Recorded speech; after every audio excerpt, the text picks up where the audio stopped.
Coucou tout le monde, bienvenue sur notre chaîne YouTube Viens chez moi, écoutez prête l'oreille. Je suis Vaya Prière et je suis très heureuse de pouvoir vous retrouver aujourd'hui pour cette deuxième vidéo dans notre étude de Viens chez moi, le Nouveau Testament et notamment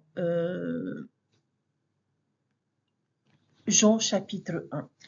Nous avons vu dans notre première vidéo les différentes manière dont certains des disciples du Christ ont vu et l'ont reconnu, et cette invitation à venir et à voir.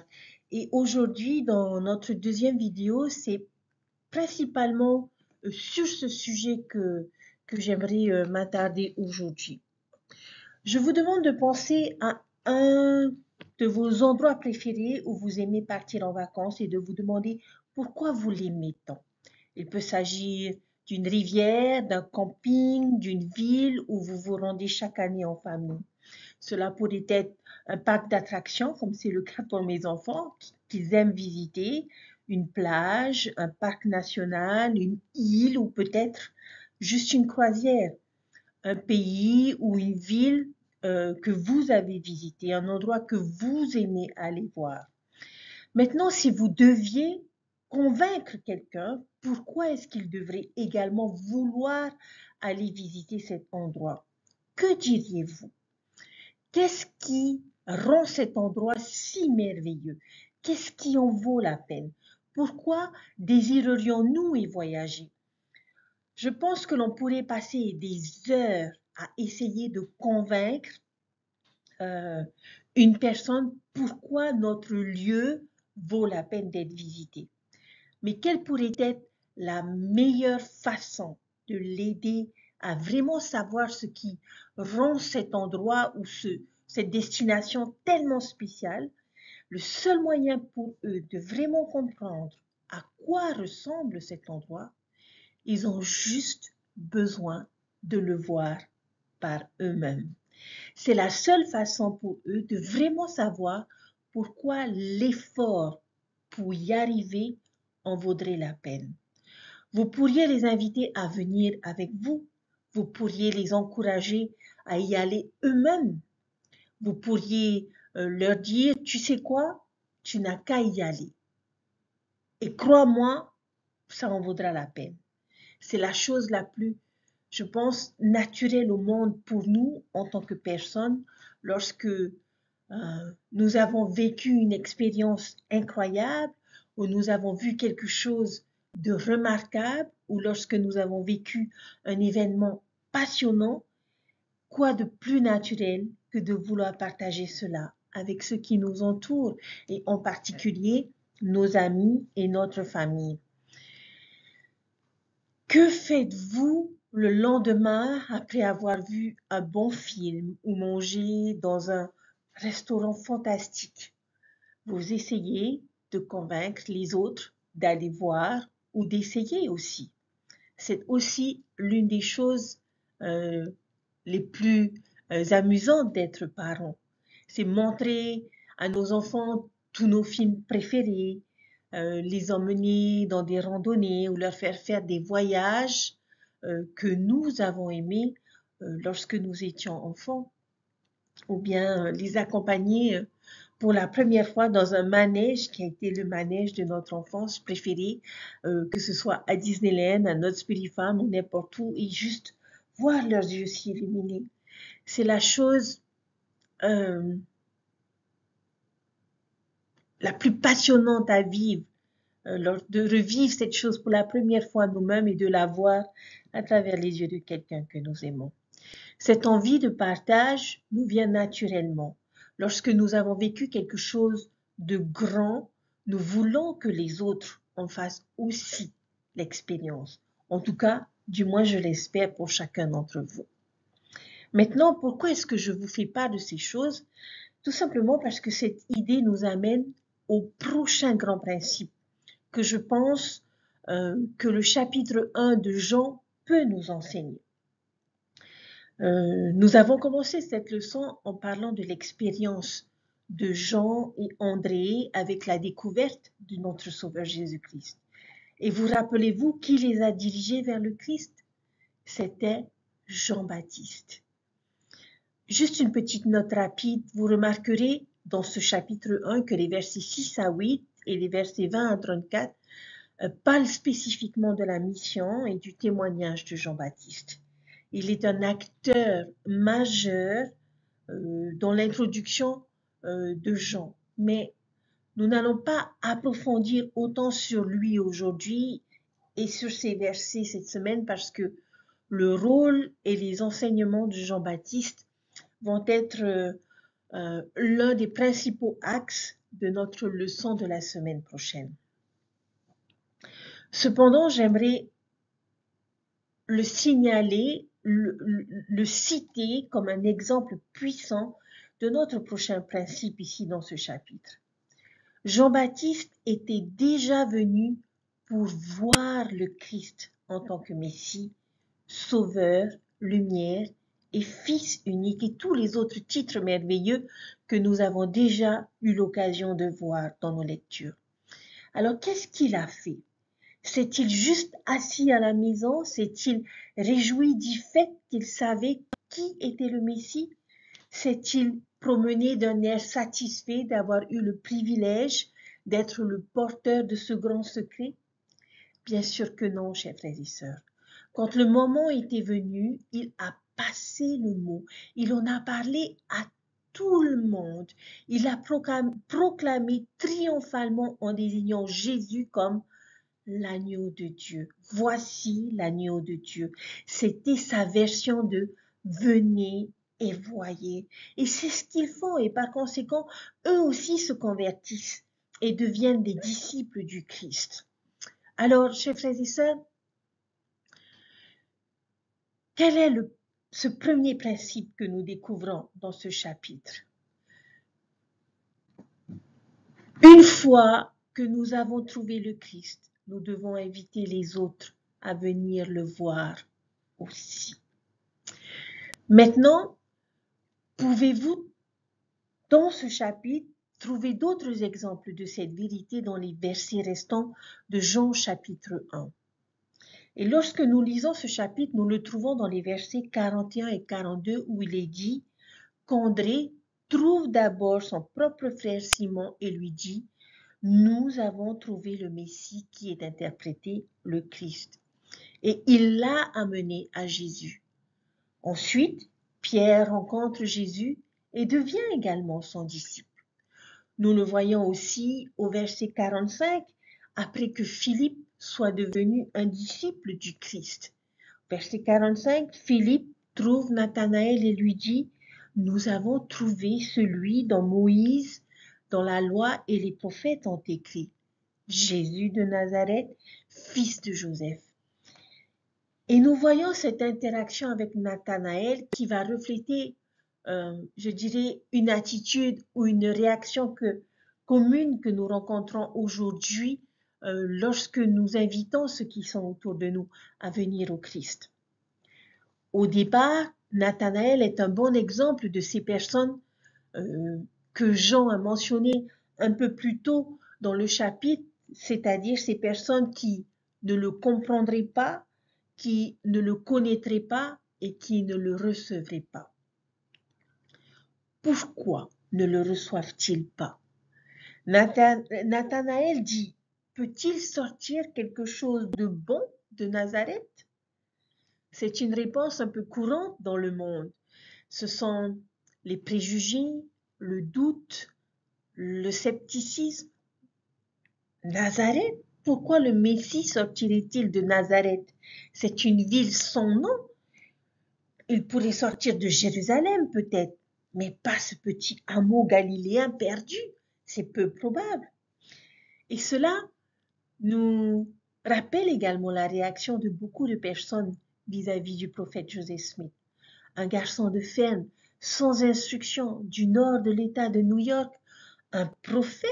Vraiment? Mais où vous croyez que la nouvelle Jérusalem sera dans le Missouri? Ou prophète de Dieu, la véritable église à Salt Lake City, une petite ville au milieu de l'Ouest américain? Parfois, nos idées préconçues et nos attentes à l'égard du Sauveur Jésus-Christ et de son évangile nous empêchent parfois de vraiment trouver la vérité. Et nous devons faire attention, chers frères et sœurs, à ne pas mettre ses œillères. Mais comment est-ce que Philippe réagit à cette première résistance de son ami? Est-ce qu'il s'offusque et est-ce qu'il s'en va?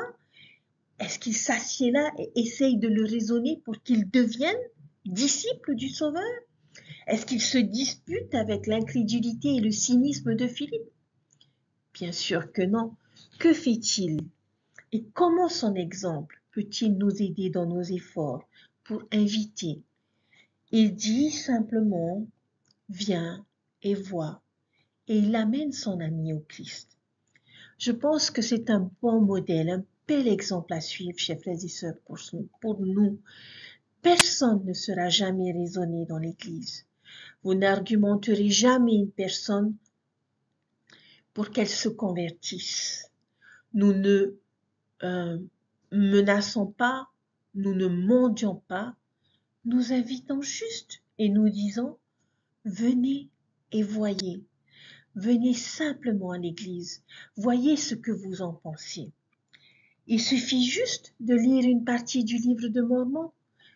Donnez une chance à ce livre, ou bien viens au coin de feu avec moi, assiste à la conférence générale, viens à un cours de l'Institut. Nous serions ravis que vous vous joigniez à nous pour cette activité des jeunes de demain soir, pour cette activité de paroisse demain soir. Venez et voyez. Quelle est la phrase qui se trouve sous le nom de l'église sur chaque pancarte de chaque bâtiment, et chose que l'on retrouve surtout aux États-Unis? C'est bienvenue aux visiteurs. Encore une autre façon de dire venez et voyez. Il y a deux questions à arrêter et à considérer ici pour chacun d'entre nous, chers frères et sœurs, pour nous aider à aimer les Écritures pour nous-mêmes et à les appliquer. La première est, quelle est notre histoire de disciples? Quelles ont été les circonstances qui nous ont initialement amenés à venir et à voir Jésus? Et la deuxième, à votre avis, qui pourriez-vous bénir par votre témoignage du Sauveur? Prierez-vous et chercherez-vous une occasion d'inviter ces personnes? Maintenant, heureusement pour Nathanaël, il ne laisse pas son doute initial l'empêcher de donner au moins une chance à son ami. Et que fait-il? Il vient et il voit le Christ. Quel est le résultat de cette volonté de répondre à l'invitation? J'aimerais que vous considériez une vérité. Si je suis prêt à venir, alors il me montrera sa puissance. Je m'explique. Lorsque nous lisons les versets 47 à 51, que se passe-t-il? La première chose que fait Jésus quand il voit Nathanaël, c'est de lui dire, c'est de crier, voici vraiment un Israélite en qui il n'y a point de faute. Et Nathanaël demande avec un peu d'étonnement, d'où me connais-tu? Ou, en quelque sorte, comment savez-vous qui je suis? Et Jésus révèle quelque chose sur Nathanaël que seul Nathanaël aurait su. Il lui dit, avant que Philippe t'appelle, quand tu étais sous le figuier, je t'ai vu. Il donne à Nathanaël cette petite expérience spirituelle, pour ainsi dire. Rien de grandiose ou de trop miraculeux, mais quelque chose de personnel et de significatif pour Nathanaël. Et cela lui suffit. Il croit. Et j'aime ça chez lui. Il n'y a pas de ruse en effet. Il croit facilement et ne permet pas à son préjugé initial d'étouffer sa foi. Aussitôt il crie, Rabbi, tu es le Fils de Dieu, tu es le roi d'Israël. Il était déjà prêt à accepter Jésus comme son maître. Alors, chers frères et sœurs, si je suis prêt à venir et voir le Christ, il me montrera sa puissance. Lorsque Nathanaël a reconnu le Christ lui a fait une promesse. Mais avant de voir cette promesse, j'aimerais vous demander, avez-vous déjà eu une expérience de Nathanaël avec le Sauveur? Une petite mais significative manifestation de son pouvoir dans votre vie. Une réponse à une prière, une petite touche de paradis que vous ne pouvez pas vous résoudre à expliquer comme une coïncidence. Et j'aime que son expérience soit si petite. Ce n'est pas un énorme miracle ou une guérison ou une séparation de la mer Rouge. Non, c'était une expérience mineure mais personnelle. Le simple fait que Jésus l'ait vu sous le figuier, parmi probablement tous les figuiers qu'il devait y avoir à cet endroit, cette simple connaissance a suffi pour convaincre Nathanaël. Pourquoi? Il devait probablement vivre une expérience que seul Dieu ou Jésus, le Fils de Dieu, pouvait connaître. Cherchait-il une réponse à une prière ou bien la miséricorde? Nous ne le savons pas, chers frères et sœurs, et nous ne le saurons pas. Mais il a vécu une expérience personnelle sous ce figuier que seul Jésus pouvait connaître et dont il a fait allusion. Je crois sincèrement que Dieu nous fournira à tous ce genre d'expérience si nous sommes prêts à lui donner la chance de répondre à l'invitation. Chers frères et sœurs, avons-nous ces moments sous un figuier où Dieu est conscient de nos circonstances, de nos sentiments, de nos pensées, et que seul lui pouvait les connaître? Y a-t-il un moment que seul Dieu et nous connaissions? Un moment secret, un moment sacré, un moment de connexion?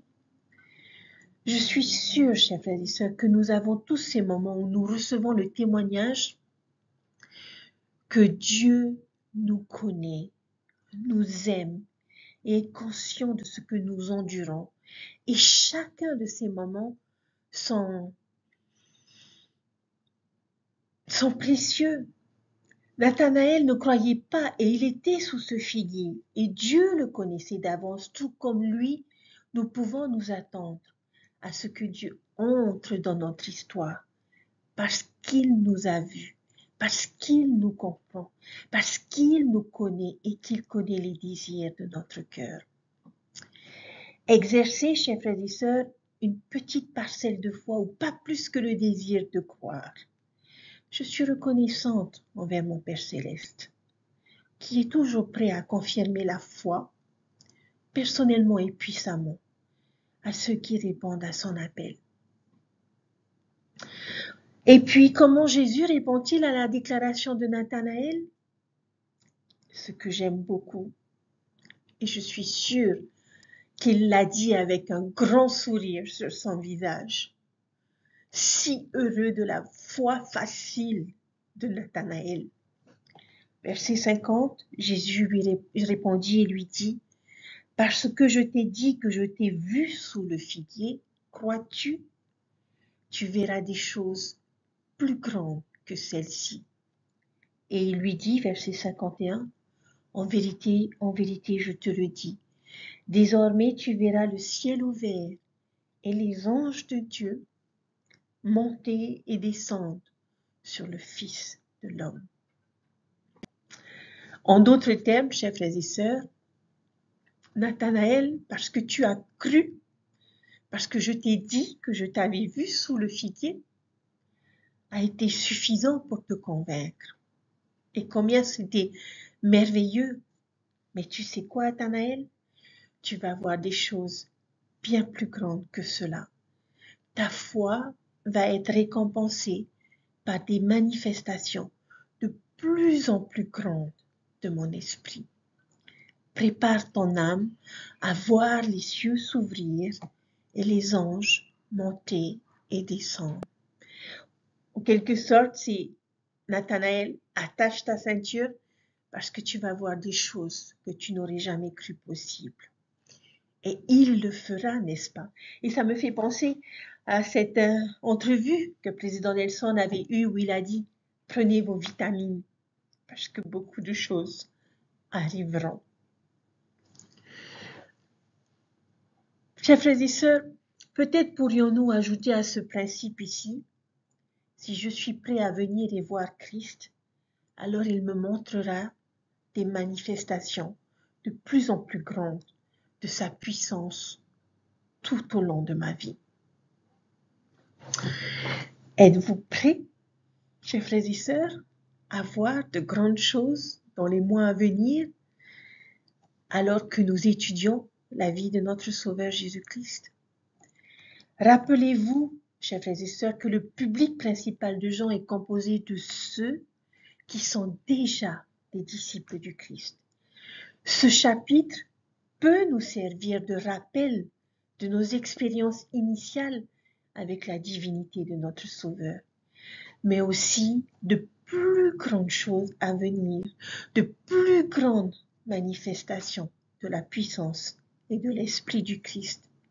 Ces choses arriveront à coup sûr alors que nous continuons à le suivre. Et j'espère que Jean nous a inspirés à sortir et à inviter tout le monde à venir le voir comme nous l'avons fait. Être nous-mêmes comme Jean, André et Philippe, sortir et trouver nos Pierre et nos Nathanaël qui sortiront et inviteront eux-mêmes d'autres personnes. Chers frères et sœurs, c'est ainsi que cette Église grandit. En un ou deux, nous tendons la main pour inviter ceux qui nous entourent avec enthousiasme et humilité à venir voir. Et quand ils viennent, ils sont sûrs de voir de grandes choses.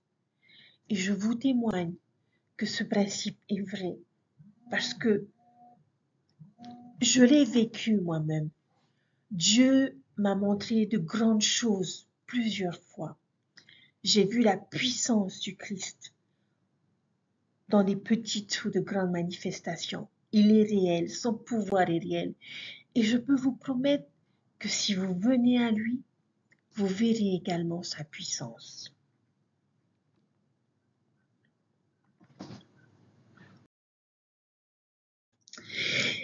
Il y a un dernier point rapide que je voudrais faire cette semaine au sujet de Jésus-Christ et de sa personnalité, de son caractère avant de terminer. Rappelez-vous que notre objectif de cette année est de devenir comme notre Sauveur, de recevoir son image sur nos visages. Nous ne voulons pas simplement venir le voir, mais nous voulons essayer de voir la façon dont il a vu. Nous voulons ses yeux. Et j'aimerais juste nous montrer quelque chose sur Jésus que je trouve phénoménal et que l'on trouve dans ce chapitre. Qu'est-ce que tous ces versets ont en commun? Et vous remarquerez que 2 de ces versets proviennent de Jean chapitre 1. Alors, nous allons essayer de voir cet attribut du Sauveur. Au verset 42, comment a-t-il décidé d'appeler Simon? Céphas, qui est par interprétation une pierre. Pouvez-vous imaginer ce que cela a dû faire ressentir à Pierre et qu'il dise, tu sais quoi Simon, je ne vais plus t'appeler Simon, mais je vais t'appeler Pierre, ou en d'autres termes, The Rock. Pierre était le rock bien avant Dwayne Johnson. Petite parenthèse. Au verset 47, quelle est la première chose que Jésus dit à Nathanaël lorsqu'il le rencontre? Voici vraiment un Israélite sans fraude, en qui il n'y a pas de fraude. Qu'est-ce que cela aurait fait ressentir à Nathanaël? Eh bien, tout simplement, savoir qu'il y a un Israélite qui était honnête. Pouvez-vous le voir dire ces choses avec un sourire sur son visage, chers frères et sœurs? Dans Marc chapitre 3, verset 17, Jacques et Jean reçoivent également un surnom qui est Boanerges. Je suis même pas sûre de le prononcer comme il faut, mais qui signifie les fils du tonnerre, ce qui selon moi serait un bon nom pour une paire de lutteurs professionnels. Mais, waouh, pouvez-vous voir ces deux hommes se tenir un peu plus droit après avoir reçu ce genre de compliment du Fils de Dieu lui-même? Je suis un fils du tonnerre. Ne pensez-vous pas qu'ils se sentiraient beaucoup plus puissants et plus capables de savoir que le Christ avait ce genre de confiance en eux? Un peu plus loin, au centurion romain venu plaider pour la vie de son serviteur, Jésus a dit dans Matthieu au chapitre 8, verset 10, « En vérité, je vous le dis, je n'ai pas trouvé une si grande foi. Non, pas en Israël. » Dans Matthieu chapitre 15 au verset 28, que dit-il à la Cananéenne? « Ô femme, grande est ta foi. » Et l'on va découvrir tout au long de cette année qu'il y a beaucoup d'autres exemples dans les évangiles de Jésus, le voyant édifier les gens, bâtir les personnes. Jean va devenir connu sous le nom de Jean le bien-aimé. De tous les gens de Jéricho avec qui il aurait pu décider de déjeuner, Jésus-Christ va choisir le publicain méprisé Zachée et va rappeler à tous que lui aussi est un fils d'Abraham. Il a défendu la femme qui est venue lui laver les pieds comme une femme qui aimait beaucoup. Bien que tout le monde dans la pièce considérait cette femme comme une pécheresse. Et cela, ainsi de suite. Chers frères et sœurs, à travers tous ces exemples, nous venons d'apprendre une chose magnifique sur le Sauveur.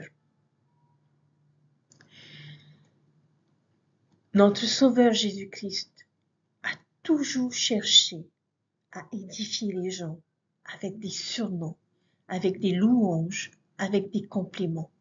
Et nous pouvons aussi le faire. Pour vous aider à appliquer cette leçon à vous-même, j'aimerais vous mettre au défi de sortir et de suivre l'exemple de Jésus. Pensez à quelqu'un dans votre vie qui pourrait avoir besoin d'un peu plus d'encouragement en ce moment. Pensez à une relation qui mériterait d'être renforcée. Une personne peut-être que vous connaissez et qui ne semble pas attirer beaucoup d'attention ou qui parfois est assis seul en classe, à l'église ou à un déjeuner au travail. Et je nous invite, chers frères et sœurs, à penser à un compliment sincère et authentique que nous pourrions faire à cette personne et le faire, le lui dire. Juste s'asseoir et regarder ce qui se passe. Comment est-ce que cette personne a réagi? Est-ce que cela a fait une différence? Qu'avez-vous ressenti à ce moment-là?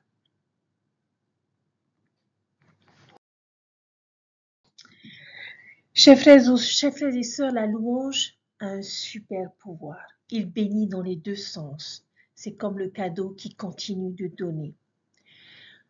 Je me souviens d'un compliment que l'on me fait souvent, et cela, chers frères et sœurs, me donne envie d'être à la hauteur ou de travailler encore plus dur pour pouvoir le refléter. Et je pense sincèrement que cela a fait de moi une meilleure personne et je continue de le faire. Notre Sauveur Jésus-Christ a toujours cherché à édifier les gens. Il était un bâtisseur. Oui, il était charpentier. Et je suis sûre que tout au long de sa vie, il a construit des personnes. Et c'était quelque chose où il excellait vraiment. C'était de construire des âmes, construire des gens. Il a passé sa vie à faire exactement cela. Il comprenait le pouvoir des mots et des louanges pour élever et encourager.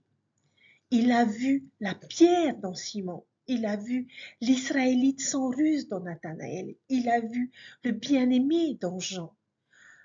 Il a vu le fils d'Abraham dans Zachée, les fils du tonnerre dans Jacques et Jean.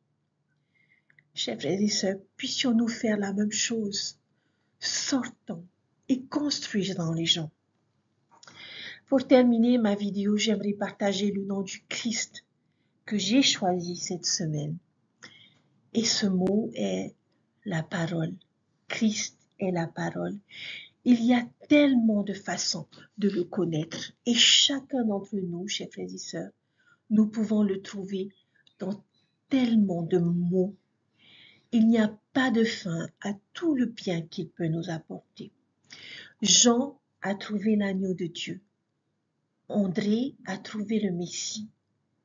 Cependant, comment est-ce que ces personnes l'ont-ils rencontré? Parce que d'autres les ont amenés à le connaître. Et parce qu'ils ont cru, Jésus leur a promis de grands miracles. Et cela me rappelle, chers frères et sœurs, l'enseignement de notre prophète lors de la dernière conférence générale d'octobre 2022. Il a dit, chers frères et sœurs, Dieu est la source de toute vérité. En quelque sorte, il est la parole, l'Église de Jésus-Christ des saints des derniers jours embrasse toutes les vérités que Dieu transmet à ses enfants, qu'elles soient découvertes dans un laboratoire scientifique ou reçues par révélation directe de cette chair aujourd'hui et demain. Vous continuerez d'entendre la vérité.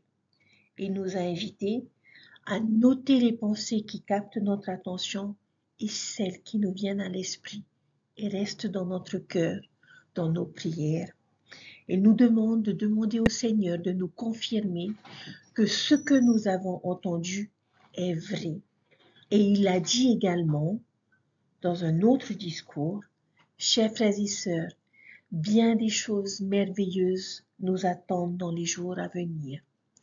Nous verrons les plus grandes manifestations du pouvoir du Sauveur que le monde ait jamais connu d'ici le moment où il reviendra avec puissance et une grande gloire.